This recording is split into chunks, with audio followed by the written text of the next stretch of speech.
नाही तरी काय थोडी स्वान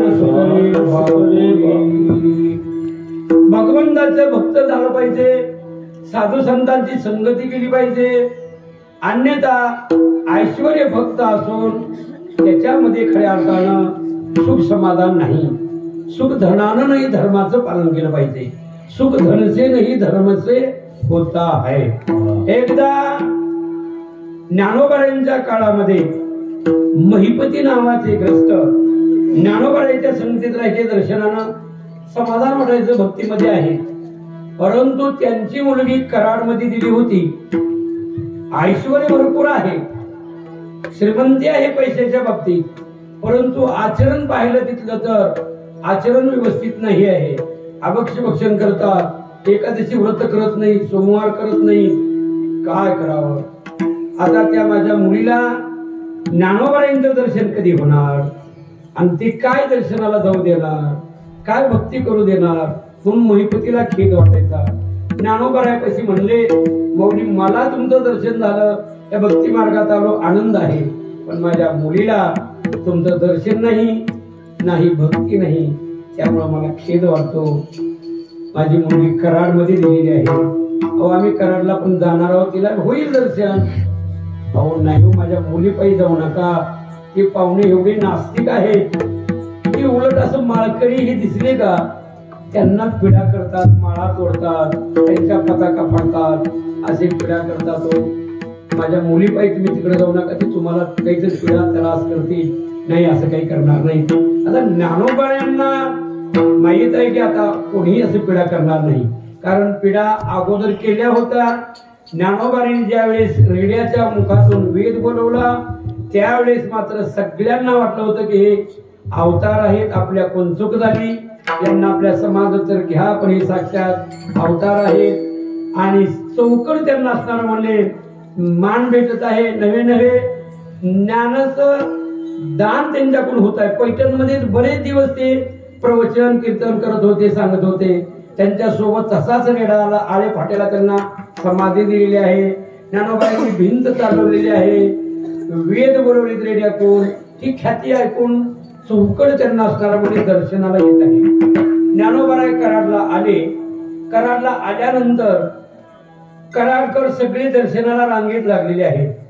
परंतु ज्या घरी त्या महिपतीची मुलगी सीता दिलेली आहे त्या घरचे दर्शनाला येत नाही. नास्तिक होते, ना व्रत करतात, ना सोमवार करतात, ना भगवत भक्ती, ना तुळशीची माळ. उलट कुणाची तर त्याच्या मालकाने तुळशीच्या माळा तोडायच्या, पताका फाडायच्या. म्हणून त्या घरचे कोणीच येत नाही.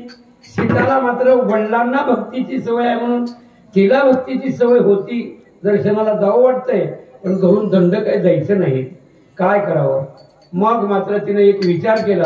ज्ञानोबारायांचा तो मुक्काम आहे हे कळालं. दुसराही दिवशी ज्ञानोबाराय म्हणजे इथं थांबायचं. त्यांना माहित झालंय की ही सीता आलेली नाही. कळालं होतं त्यांना अंतरातून. आजचा पण मुक्काम कराडमध्येच राहील म्हणून सांगितलंय.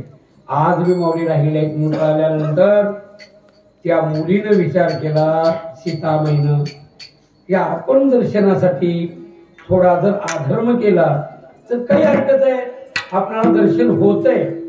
आणि आपल्या बरोबर आपल्या संगतीनं आपले पती, आपल्या घरातले सगळे हे नास्तिक हे सुद्धा भक्तीला लागतील.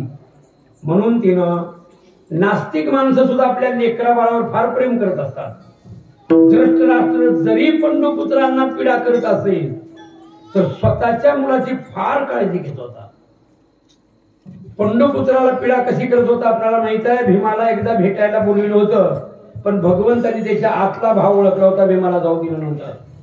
आणि पुन्हा मी एकांतात नेतो म्हणजे तुला भेटायला. आणि भेटायला नेलं. ते कसं नेलं?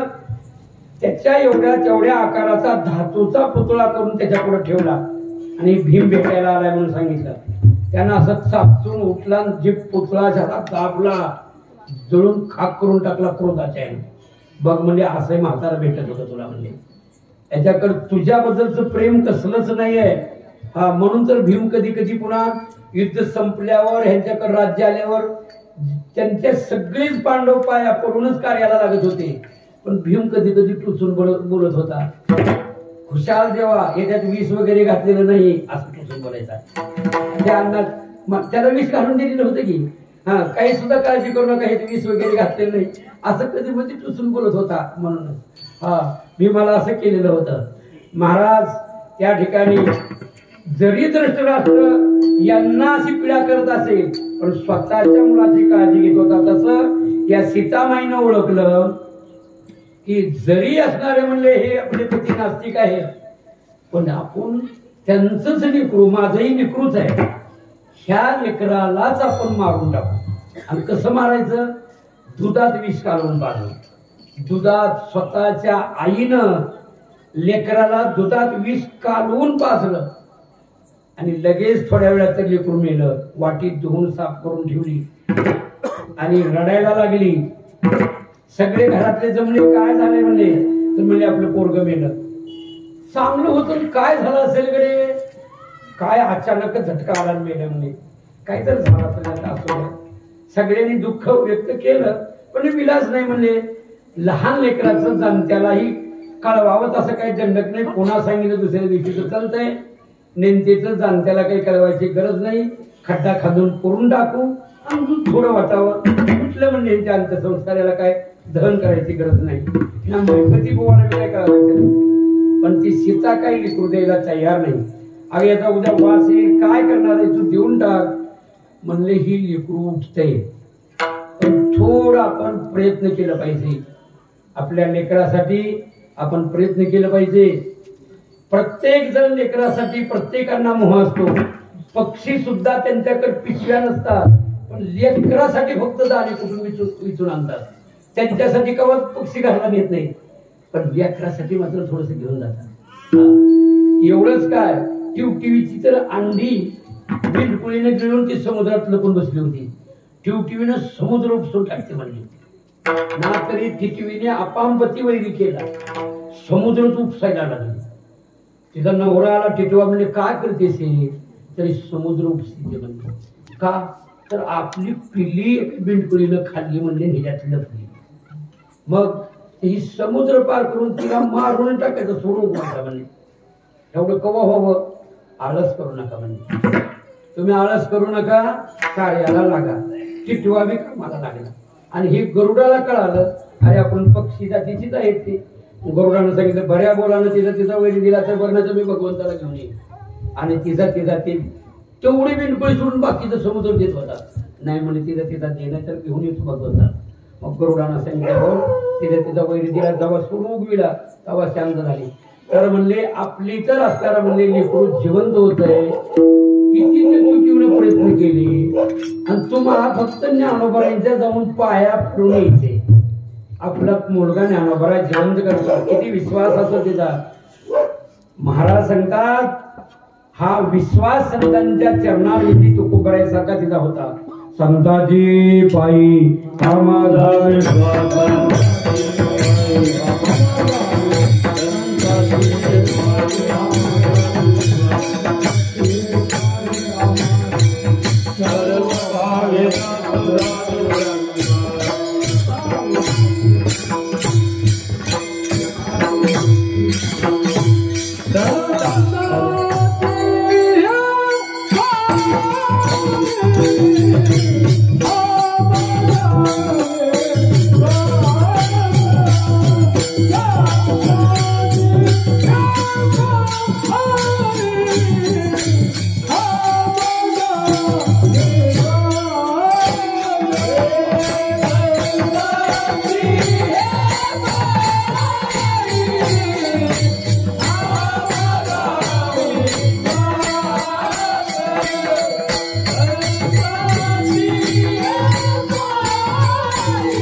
ज्ञानोबांच्या चरणारविंदी त्या सीतामाईचा विश्वास होता. तिने स्वतःच लेकरू मारले आणि आता म्हणते तुम्ही फक्त ज्ञानोबांच्या जाऊन चरणावर मस्तक टेकवा आणि त्यांना म्हणा आमच्या घरी लहान बालक गेले आणि तुम्ही एवढं आमच्या घरी या, विनंती करा. ज्ञानोबाळे त्याला जिवंत करतात. ते सीतामाईचे मालक नास्तिक होते. वारकऱ्यांच्या माळा तोडणं, पताका फाडणं, मांसाहार करणं, एकादशी न करणं, सोमवार न करणं, कधी चिंतन न करणं अशा वृत्तीतले. परंतु सीतामाईनं त्यांना सांगितलं तुम्ही त्यांच्या चरणावर मस्तक टेकवा आणि त्यांना आपल्या घरी घेऊन या. मग त्यांनी ज्ञानोबांच्या चरणावर मस्तक टेकवला आणि विनंती केली आमच्या घरी लहान बालक मिळे, तुम्ही तेवढं जिवंत करा, आमच्या घरी चला. ज्ञानोबा घरी आले. घरी आल्यानंतर त्यांना विचारलं की तुम्ही कधी एकादशी वगैरे करता का? तर नाही बाबा करत. सोमवार करता का? नाही. कधी वारी करता का? नाही. मग वारकऱ्याला तर कधी काही व्यवस्था करता का? तर ते सुद्धा आतापर्यंत काहीच केली नाही. मग आता आम्ही इथून करू बाबा, आतापर्यंत आम्ही चुकलो बाबा, चुकलं म्हणजे, पण इथून आम्ही आमचा मुलगा जिवंत करा, आम्ही एकादशी करू, सोमवार करू, 15 दिवसाच्या एकादशीला पंढरपूरला जाऊ, दोन्ही बी वाऱ्याला, शुद्ध बी वद्दी. मग असं म्हटल्यानंतर महाराज संतांना त्याबद्दल तळमळ असते. ज्ञानोबांनी ते बाळ जिवंत केला.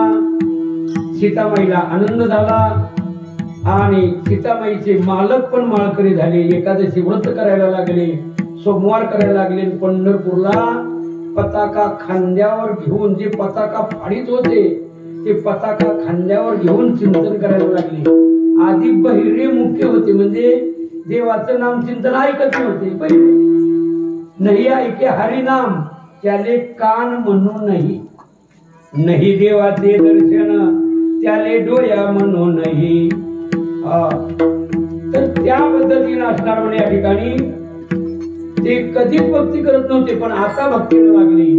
तुकोबाराय त्याबद्दल आधी करत नव्हते, त्याबद्दल तळमळ करतात. त्यांना कोणती गती लाभेल. आता मात्र हे कराडकर वारी करत आहेत, एकादशी करत आहेत, सोमवार करत आहेत. महाराज धन्य झाले. आधी बहिरे मुख्य होते, बहिर्मुख होते, आता अंतर्मुख झाले, चिंतन करायला लागले. म्हणजे संतांना याची तळमळ असते. अभंगाच्या दुसऱ्या What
तळमळ आंधळे सकळ बहिरमुखी.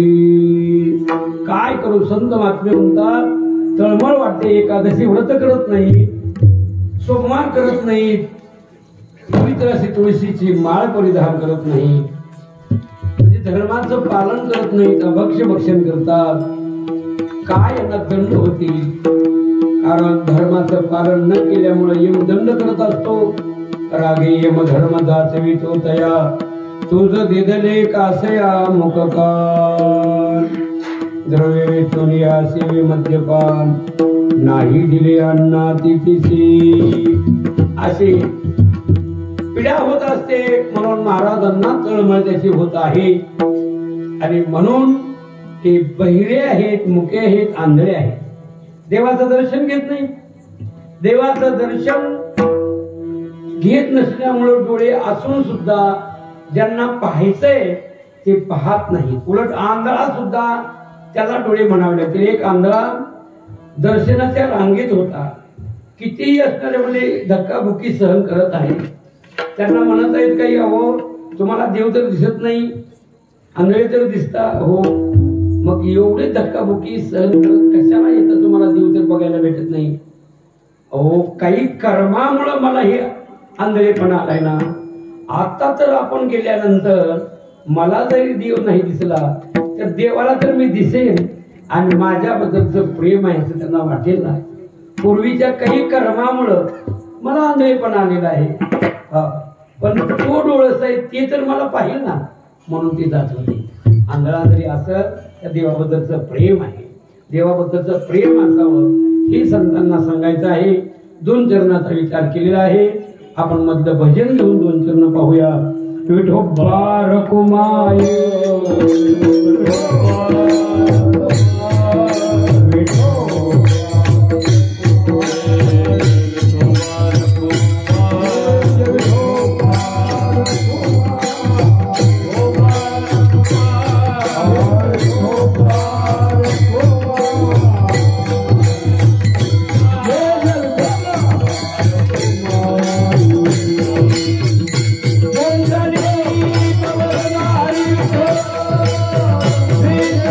Hey!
एकादशी व्रत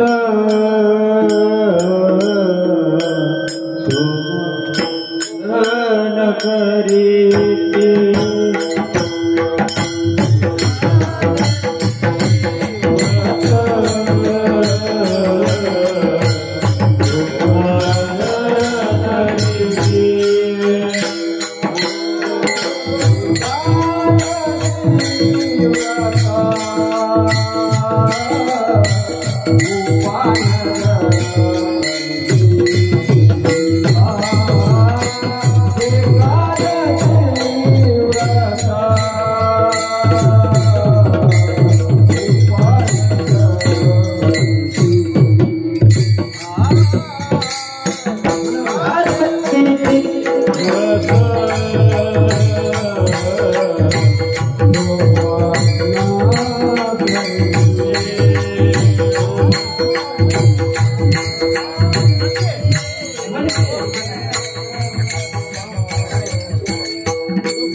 एकादशी व्रत सोमवार एकादशी व्रत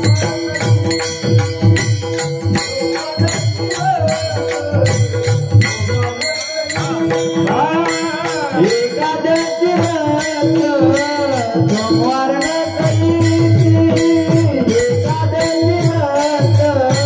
सोमवार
अंधळे सकळ भैरमुखी हरिहरा नाही बोटवर वाते कोण त्यांची गती होईल नेनो.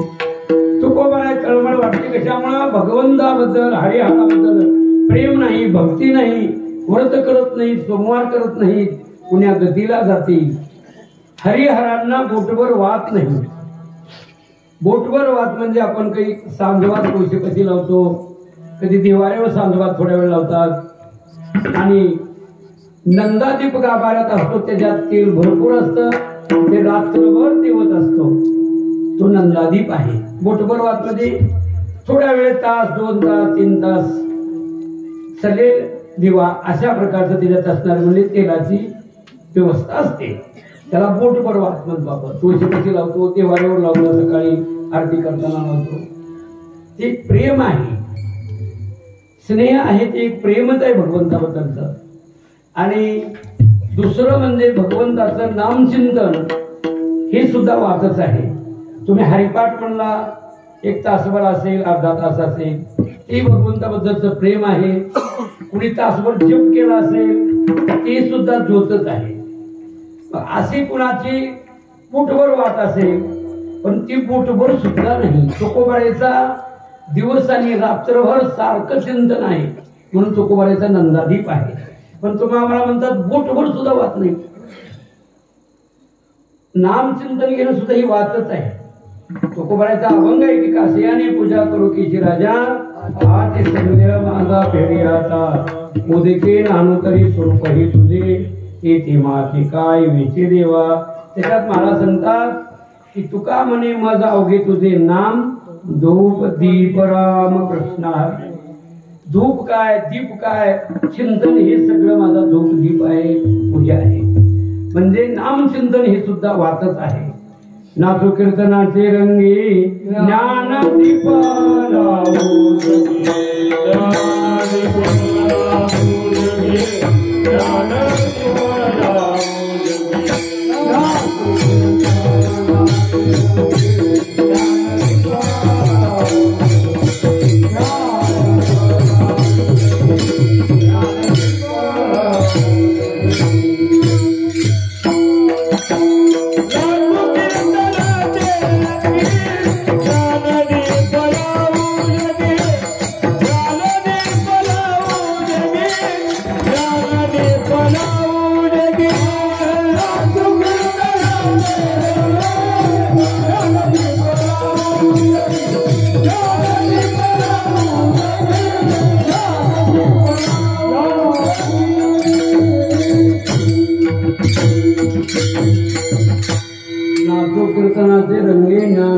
लागला उजली. भगवंताचं नामचिंतन, भगवत भक्तीबद्दलचं ज्ञान असावं.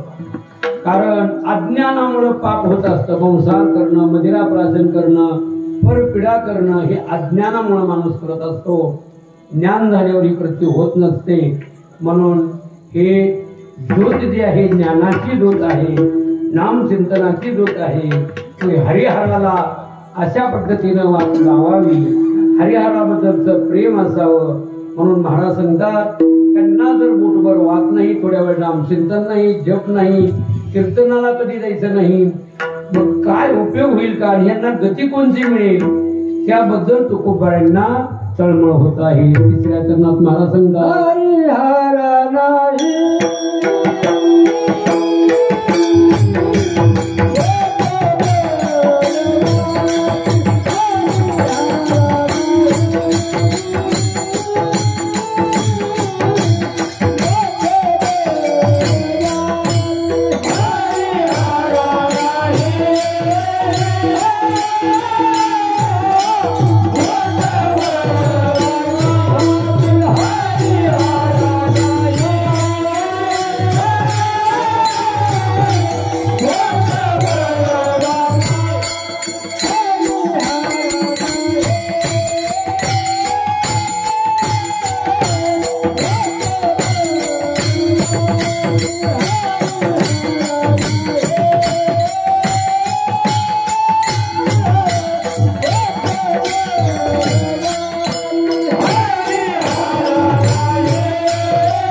नाही कधी बोटवर वात लावत नाही तरी पुण्यात गेला जाते. एकदा तरी रामदास स्वामी भिक्षा मागण्यासाठी गेल्यानंतर एका आईने पोतरा देत होत्या आणि ते रागारागाचे पोतरास टाकला.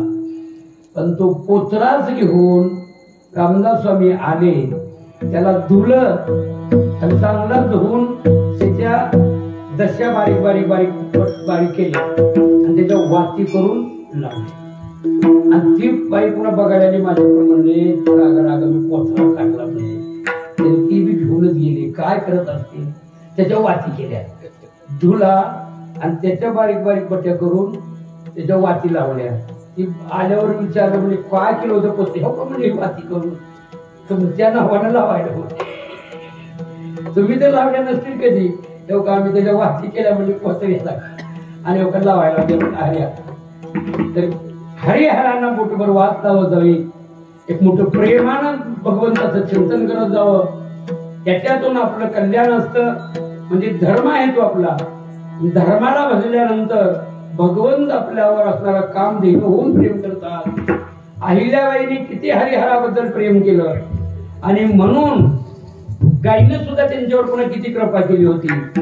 अहिल्याबाईंनी 12 ज्योतिर्लिंगाचं जीर्णोद्धार केला, 12 ज्योतिर्लिंगाचं. आणि त्यांच्या दरबारात नेम होता की कुणावर जर अन्याय झाला तर न्याय निवाडा करण्यासाठी तिथे यायचे. पण तिथला एक मोठा घंटा होता, तो त्यांनी घंटा वाजविला. मग अहिल्याबाई यायच्या, काय तुझ्यावर अन्याय झाला रे बाबा विचारायचं आणि ते न्याय निवाडा करायचं. एके दिवशी असा संबंध आला तिथं, गायीनच दातात दावा धरून वाजविला होता. आता काय करायचं म्हणले, सांगितलं म्हणजे ही गायीनं घंटा वाजवलाय, आपण आता तिला काय विचारणार, म्हणजे कसं करता राहिलं.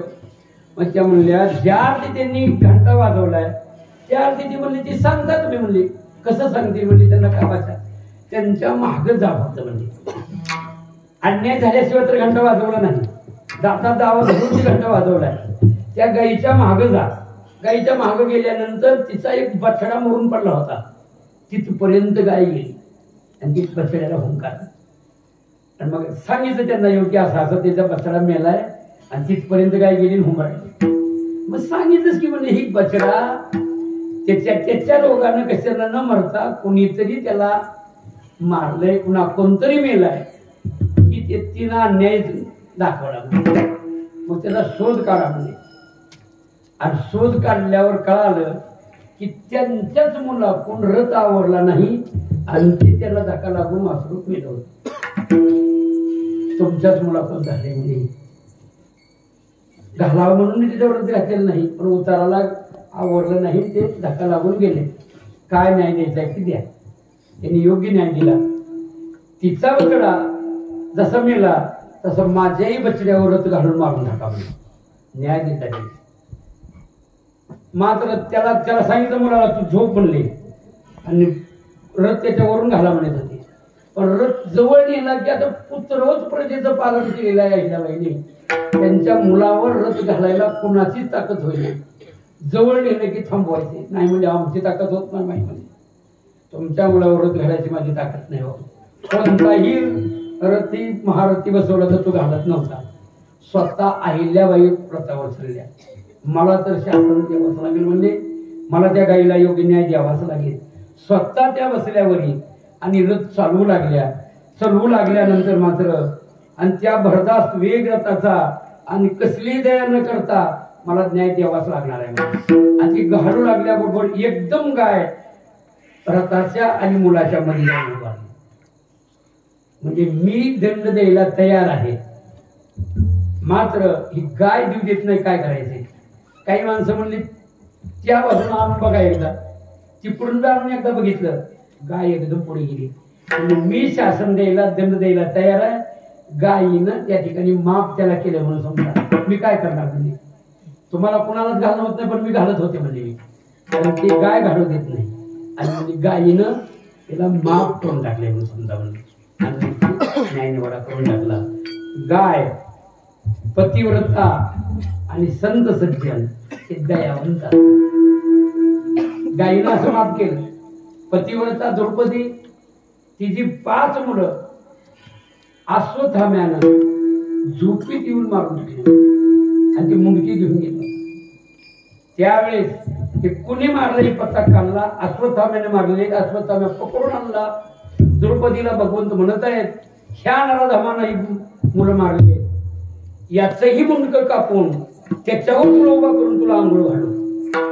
नाही म्हणले, त्याला माफ करून टाका. मला 5 मुलं असताना मला किती दुःख झालंय. त्याच्या आईला तर तो एकटाच आहे.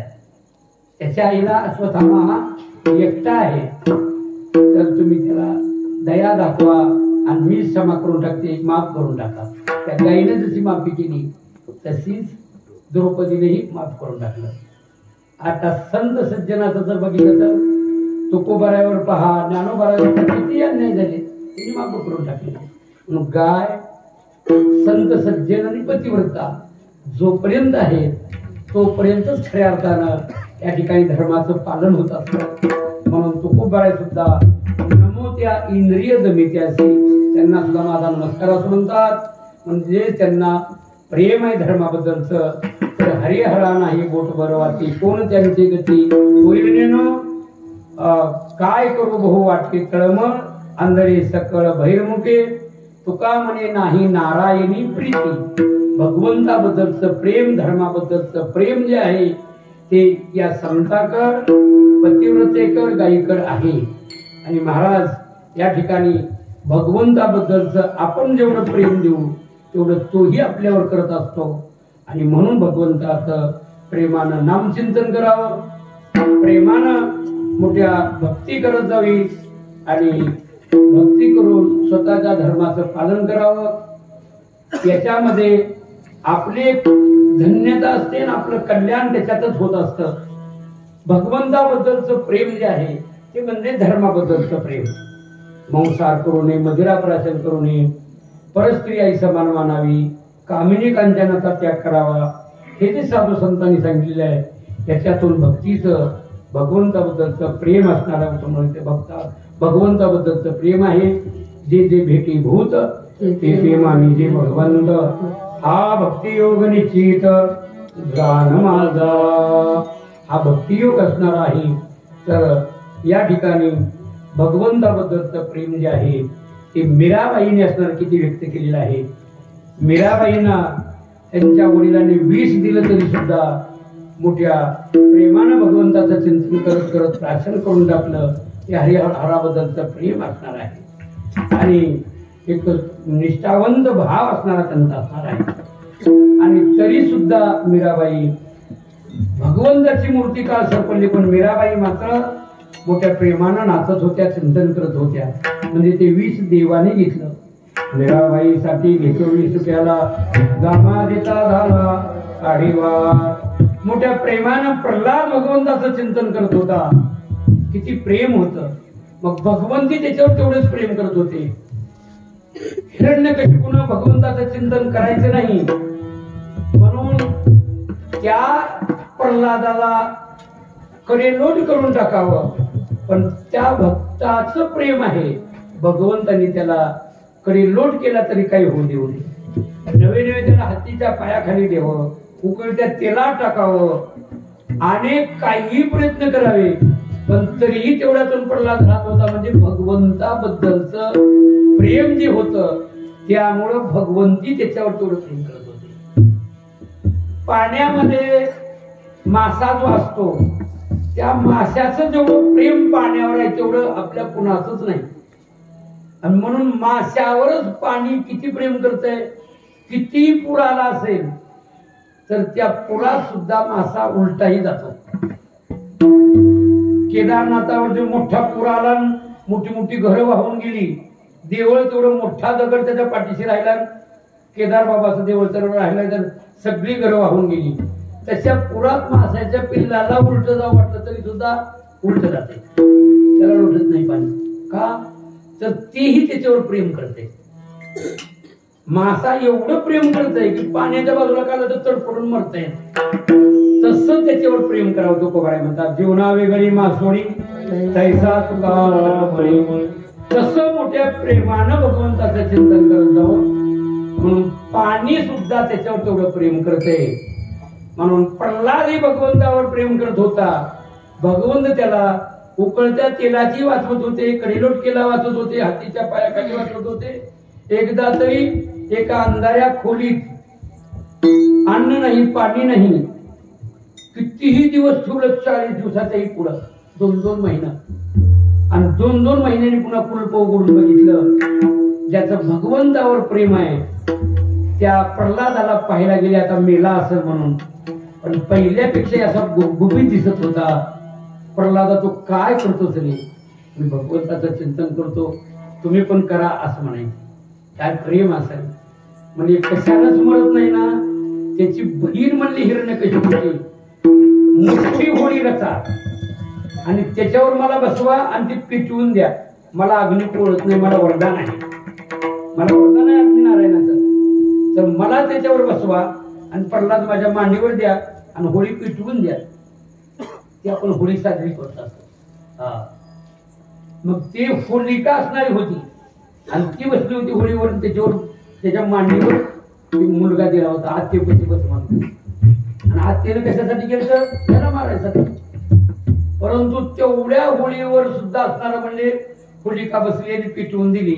तिला अग्निनारायण पोळत नव्हता.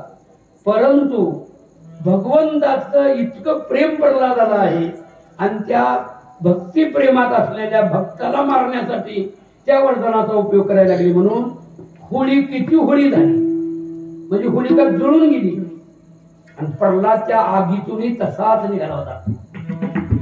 म्हणून आज सुद्धा होळी केल्यावर ते लहान बालकाने ती होळीची राख लावतात. लहान बालक त्या होळीतून निघालेलं आहे. हा किती राग लावतात त्याला पुन्हा. का तर भगवंताचं प्रेम होतं त्याला ना. मग तसं मोठ्या तुकोबारे म्हणतात प्रेमानं चिंतन करा फक्त. मग हरिहरा नाही पोटभर वाटे कोण त्यांची गती होईल नेनो.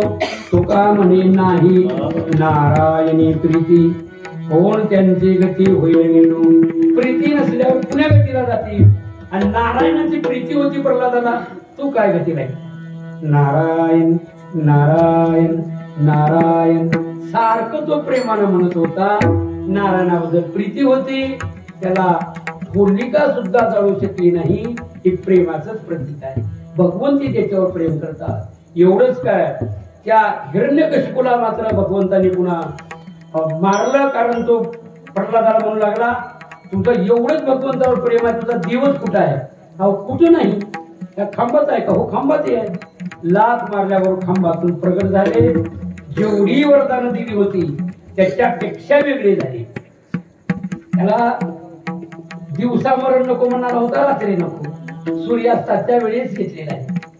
न राखून नको आणि पशु पण नको. ना नर ना पशु.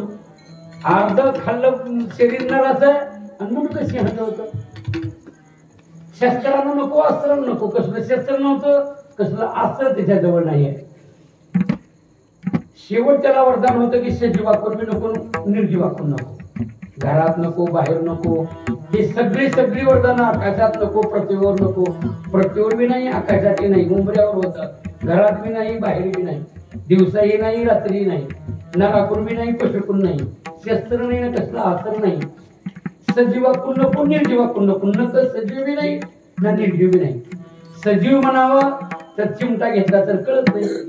निर्जीव म्हणावं तर रोज वाढतात. मग हे सजीव बी नाहीत ना निर्जीव बी नाही. नकानं विदारून टाकलं. पण एवढे क्रोधायमान भगवंत झालेले होते. ज्ञानोबा म्हणतात की दैत्याच्या कुळात जन्मून सुद्धा फक्त प्रेम केले म्हणून अवतार घेतला. पाहे पा भक्तीची आथिलेपणे दैती देवा आणले उणे माझे नरसिंहत्व लेणे दयाचे महिमे. कर्णाचा महिमा आहे तर त्याचा महिमा आहे. त्याचा प्रेमाचा महिमा आहे. नरसिंह झालं एका भक्तासाठी आणि हिरण्यकशिपूला विदारून टाकलं. पण तो क्रोधायमान झालेले भगवंत शांत होत नाहीत म्हणून त्यांच्या पत्नीला तर लावा म्हणून लक्ष्मीला लावलं. पण लक्ष्मी म्हणतात एवढे क्रोधायमान झालेले मी कधीच पाहिले नाही. माझ्यानं शांत होत नाही. मग ज्याच्यासाठी अवतार घेतला त्या प्रल्हादाला ढकला. प्रल्हादाला पुढे ढकलल्यानंतर प्रल्हादाला घेऊन भगवंत चाटायला लागले. प्रेम त्यांनी त्याच्यावर प्रेम केले तेही प्रेम करतात. चाटायला लागले आणि चाटायला लागले. म्हणाले प्रल्हादा काय त्याची माग आहे. प्रल्हाद म्हणला काय नाही म्हणजे जरी बापाने विरोध केला असेल त्याचा उद्धार व्हावा आणि मी मारल्यावर उद्धारच होणार. कृष्ण कोणी ज्याची मारी तो पावेल ब्रह्म साक्षात्कारी. मा कृपेने उपदेश करी तो का न पवेल. तुझ्या वडिलांचा उद्धार झाला. तर भगवंताबद्दल प्रेम असावं. प्रेमानं चिंतन करावं. व्रत करावं. एकादशी करावी. सोमवार करावा आणि नामचिंतन करावं असा उपदेश तुकोबारायांचा आहे. झालेली सेवा भगवत चरणी समर्पित करूया आणि संतांचं चिंतन करू. ज्ञानेश्वर वावडी ज्ञानराज